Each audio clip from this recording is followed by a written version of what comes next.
내가 매수하려고 하는 건물이 100억이고요. 은행 쪽 감정가가 100억이 나왔다고 하면 공실력 있는 은행에서도 경쟁력이 있다고 판단을 하는 겁니다. 여기서 팁은 넘어설 수가 없습니다. 그렇기 때문에 동일하다고 하면 경쟁력이 높다고 판단하시면 됩니다. 안녕하세요. 위너스 부동산 TV의 서치원입니다. 여러분들은 빌딩 투자를 한다고 하면 어떠한 생각이 좀 드시나요? 단순히 부자들만 할 수 있는 투자 이야기, 그리고 누구나 선망하고 있는 건물주, 나에게는 해당 안 되는 이야기라고도 생각하실 수가 있죠. 큰 틀에서 부동산은 우리들의 삶에 뗄래야 뗄 수가 없는 가장 아주 밀접한 관계가 있습니다. 그리고 2018년도부터 2023년도까지 가장 대표적인 재테크 수단은, 그리고 그 키워드는 부동산이었습니다. 빌딩 시장도 마찬가지였는데요. 누군가는 빌딩 투자를 해서 수십억, 그리고 또 수백억 차익을 남기는 성공적인 케이스를 남고, 누군가는 빌딩 투자를 똑같이 했는데도 오히려 원가 이하로 매각하면서 돈을 잃기도 하죠. 왜 현재 같은 시대에 살아가면서 누군가는 잃고 누군가는 왜 더 부자가 될까요? 이 부분은 저희가 쉽게 넘어가지 않고 좀 복기를 하면서 반면교사할 부분이 있는지 살펴봐야 됩니다. 빌딩 투자를 한다는 것은 부동산 투자에서 가장 진입이 장벽이 높은 상품입니다. 많은 현금을 요하기 때문이죠. 최근에는 금리가 상승하게 되면서 역대 미국과의 가장 큰 금리 격차가 일어났고요. 거래량이 전년도 대비해서 40% 이상 급감을 하였고, 현재까지도 거래량을 회복하지 못하고 있죠. 건물 가격이 급하게 떨어지고 원가 이하로 매각된 케이스를 보게 된다고 하면 저 건물을 왜 저 가격에 샀지? 잘못 샀구나 라고 생각들 하실 거예요. 하지만 이렇게 건물을 매각한 분들도 정말 고심 끝에 매입 결정을 했을 겁니다. 누구나 잃지 않는 투자를 원하니까요. 그 매입 결정 안에서는 주변 지인들도 있을 수도 있고요. 은행 지점장님, 그리고 세무사, 그리고 가장 대표적으로 중개인도 있겠죠. 그렇다면 투자를 하는데 왜 결과적으로 잃는 투자가 되었을까요? 제가 생각하기에는 두 가지가 있습니다. 첫 번째는 정말 자금 사정이 급해서 흔히들 저희가 쉽게 접할 수 있는 급매물인 상황인 거죠. 그리고 두 번째는 수요 없는 입지를 선택했기 때문입니다. 그렇다면 수요 없는 입지가 무슨 말이냐라고 본다면 빌딩 투자를 좀 더 깊숙이 생각해 볼 필요가 있습니다. 빌딩 투자는 건물과 토지로 구성이 되어 있고요. 건물은 물리적으로 개선이 가능하지만 토지의 입지는 절대적으로 물리적으로 못 바꿉니다. 말 그대로 부동성인 거죠. 이렇게 빌딩 가격의 구성 요소 중에서 입지가 90% 이상 차지합니다. 미국 전 대통령인 트럼프도 이렇게 이야기를 했죠. 부동산 투자는 원칙은 첫 번째 입지, 두 번째도 입지, 세 번째도 입지다. 이런 말을 했습니다. 빌딩 투자는 입지에 따라, 그리고 도로의 접근성에 따라서 금액은 나뉘어지고요. 알맞는 가격들이 형성이 됩니다. 제가 예를 들어보도록 하겠습니다. 네이버 지도나 다음 지도에 들어가면 지적 편집도라는 기능이 있습니다. 이 지적 편집도는 말 그대로 필지의 모양과 그리고 용도 지역 자체를 나타내 주죠. 여기서 우리가 중요하게 봐야 될 부분은 필지가 어느 정도 크기로 쪼개져 있느냐입니다. 저는 개인적으로 강남구 안에서도요, 논현동에서 그나마 입지가 떨어진 섹터를 좀 고르라고 한다고 하면 논현동 중에서 원주역과 논현역 이면 사이라고 저는 생각을 합니다. 그리고 이제 실거래가 신고에 대한 정보들이 나와 있는 사이트나 어플을 킵니다. 예를 들어서 벨루메, 그리고 디스코 등이 있겠죠. 그리고 그 화면을 켜놓고 내가 투자하려고 하는, 혹은 내가 검토하고 있는 건물의 금액대를 설정을 합니다. 그리고 5년간 내가 매입하려고 하는 금액 볼륨이 거래가 되었는지 바로 근처의 이면들과 한번 비교를 합니다. 그리고 거래량을 비교해서 높고 낮음을 판단을 합니다. 두 번째는 가장 잘 팔리는 금액대 볼륨, 그리고 거래량이 가장 적은 금액대 볼륨을 측정을 하고요. 그 중간선이 이 섹터에서 받아들일 수 있는 가액의 최고가라고 판단을 합니다. 이 전제는 현재 투자를 할 때 대입이 되는 개념이고요. 시간이 흘러갈수록 당연히 지가는 상승하기 때문에 시간이 흘러가면서 금액의 볼륨은 커져갑니다. 이렇게 여러 상권을 비교를 하고 내가 검토하고 있는 이 건물이 해당 섹터에 알맞는 금액대 볼륨인가를 체크를 해야 됩니다. 예시로 강남은 구역 3 세무서 사거리 기준으로 남쪽에 역삼동, 그리고 성수동은 송정동이 있죠. 이쪽 지역의 다음 지도를 열어서 지적 편집도를 클릭하게 된다면 한눈에 볼 수가 있습니다. 다른 섹터들에 비해서 필지들이 잘게 쪼개져 있는 걸요.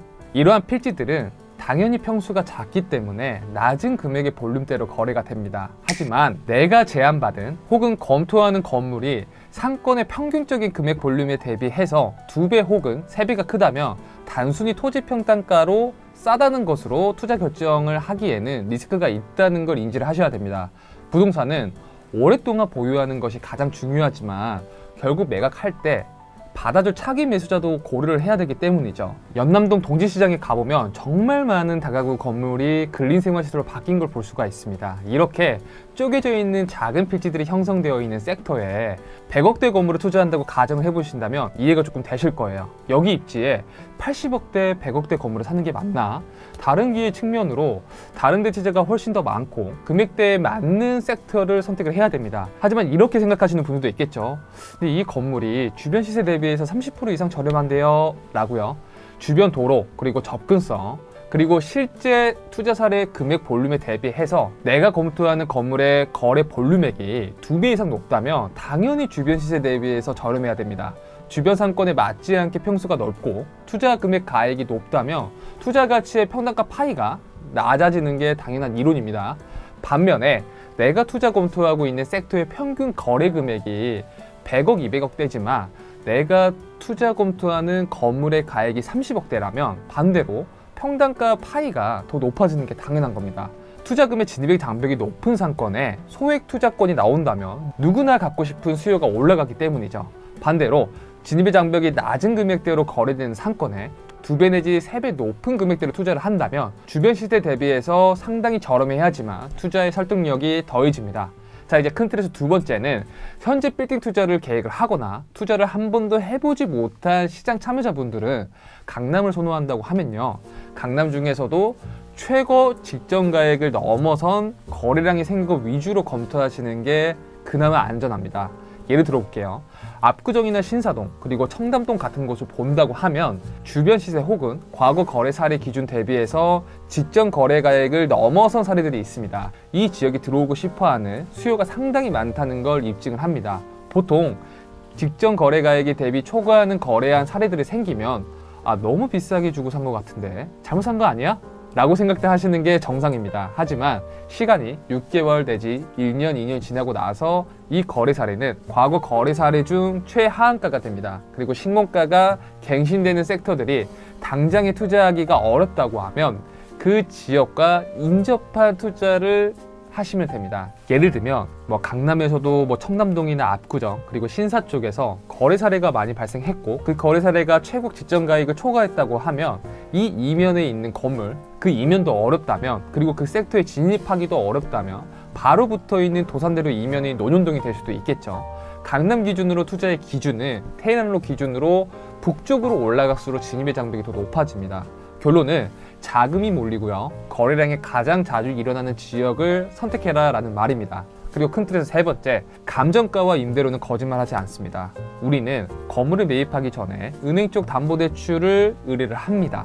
이때 은행 측에서 적정 담보 가액을 설정하기 위해서는 탁성 감정가액을 측정을 하죠. 그때 매매가 대비 감정가가 얼마가 책정이 됐느냐에 따라서 대출 비율이 달라집니다. 예시를 들어볼게요. 내가 매수하려고 하는 건물이 100억이고요. 은행 쪽 감정가가 100억이 나왔다고 하면 공실력 있는 은행에서도 경쟁력이 있다고 판단을 하는 겁니다. 여기서 팁은 은행 쪽 감정가는요, 매매가를 넘어설 수가 없습니다. 그렇기 때문에 매매가와 감정가가 동일하다고 하면 경쟁력이 높다고 판단하시면 됩니다. 이는 꽤 실패할 수가 없는 중요한 포인트입니다. 우리가 감정가를 측정했다면 주변 임대 시세를 봐야겠죠. 감정가는 말 그대로 은행에서 대출을 해주기 위해 감정을 평가하는 최소한의 방법이고요. 실제로 시장에서 받아들이는 이 건물의 가치는 다르게 판단될 수가 있습니다. 거래량이 저조하고 임대 시세가 낮게 형성되어 있는 상권에 조금 저렴하게 나와 있는 건물일 수도 있으니까요. 그렇기 때문에 상권 대비 임대료를 측정을 해야 됩니다. 임대료는 실제 현장 답사를 가는 것도 좋지만 그렇지 않다면 내부 부동산도 있고요. 그리고 손품 등을 체크할 수 있습니다. 이때 임대료를 체크할 때는 건물의 신축 연도, 그리고 엘리베이터가 있는지 없는지, 그리고 전용률, 즉 NOC 등을 체크하고 비교를 해봐야 됩니다. 내 건물은 엘리베이터가 없는데 임대가 나와 있는 건물은 엘리베이터가 있다면 임대료 비교가 무의미해지겠죠. 내 건물과 주변 임대 시세가 나와 있는 건물을 하나씩 비교해 가면서 체크를 해보고요. 사무실 임대료의 최고의 상한선, 그리고 최저 하한선, 그리고 근린상가의 임대료의 최고 상한선, 그리고 최저 하한선, 그리고 비교적 최근 신축한 건물의 임대료 시세, 위 세 가지를 선택을 해서 중간선에서 예상 임대료를 체크를 해야 됩니다. 이때 내가 매입하여 다시 임대 구성을 한다고 했을 때 얼마 정도 임대를 세팅할 수 있는 건지 수익률 계산을 해보는 거죠. 그리고 그 수익률이 내가 예상하는 바운더리 내에 있다고 하면 매입 절차를 밟으셔도 좋습니다. 자, 오늘은 제가 잃지 않는 건물 투자에 대해서 좀 여러 가지를 이야기 드렸는데요. 좀 정리를 해보자면, 첫 번째, 수요 있는 입지를 매입해야 된다고 말씀을 드렸고요. 두 번째는 내가 투자하려고 하는 그 금액대 볼륨액이 이 섹터에서 적정한 금액 볼륨대인가 라는 걸 말씀을 드렸고요. 그리고 세 번째는 내가 투자하려고 하는 이 섹터에서 거래량이 계속 발생을 하는가, 그리고 네 번째는 감정가를 말씀드렸고요. 다섯 번째는 임대료의 조사 방법에 대해서 말씀드렸습니다. 최대한 이러한 부분들에 대해서 쉽게 좀 설명드리려고 했었는데, 이 영상을 보시고 좀 이 부분이 이해가 안 되거나 혹은 질문사항이 있다고 하면 댓글을 남겨주시면 제가 답변 드릴 수 있도록 하겠습니다. 저에게는 구독과 좋아요가 큰 힘이 되고요. 우리 모두 빌딩 오너가 될 때까지 위너스 부동산 TV가 함께 하도록 하겠습니다. 다음 컨텐츠에서 만나 뵙도록 하겠습니다. 감사합니다.